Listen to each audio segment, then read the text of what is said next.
નમસ્કાર સાથીઓ, જય આરસીએમ, જય હિન્દ. ડે 25 ની અંદર હરેક સાથીઓનું સ્વાગત છે.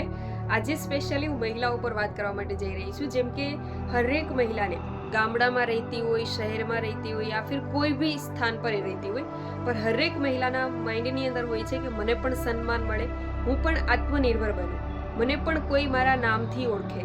તો આવી ઓળખાણ છે કે મળે છે આજે મહિલાઓને?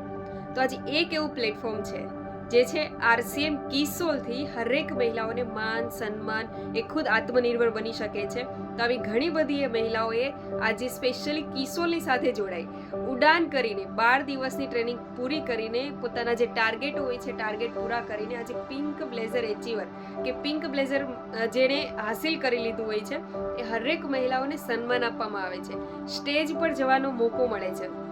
તો આવી ઘણી બધી મહિલા છે. એક મહિલા તમારી સામે આજે તમે જોઈ શકો છો ફોટો દ્વારા, સેજલબેન પડસાલા, જે એક નાના એવા ગામમાંથી બિલોંગ કરે છે. એની સાથે સાથે પરિવારના સપોર્ટથી આજે એ મહિલાએ પિંક બ્લેઝર હાસિલ કરી લીધું છે. સાંભળો એક નાના એવા વિડીયો દ્વારા એમને.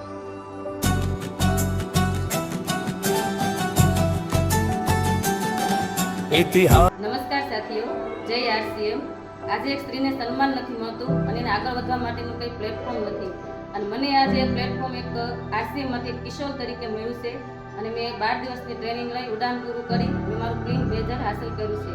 એના માટે હું ધન્યવાદ માનીશ મારા પરિવારનો, મારા દરેક અપલાઇનનો. એના થકી હું આગળ વધી અને મને પિંક બ્લેઝર મળ્યું. ધન્યવાદ. તો સાથીઓ, જોયો ને તમે વિડીયો? તો એના જે શબ્દો હતા એ મહિલાના, તો એ શબ્દો દ્વારા હું આજે રિયલ તમને કહી શકું છું કે આજે તમે પણ કરી શકો. તમે જે પણ સ્થાન પર રહ્યો છો, જ્યાં પણ રહ્યો છો, તમારી પાસે મોકો છે સાથીઓ. હજી જો આનાથી વિશેષ તમારે જાણકારી જોઈએ છે તો હું આપીશ. તમે ગમે ત્યારે કોન્ટેક્ટ કરી શકો છો. ધન્યવાદ.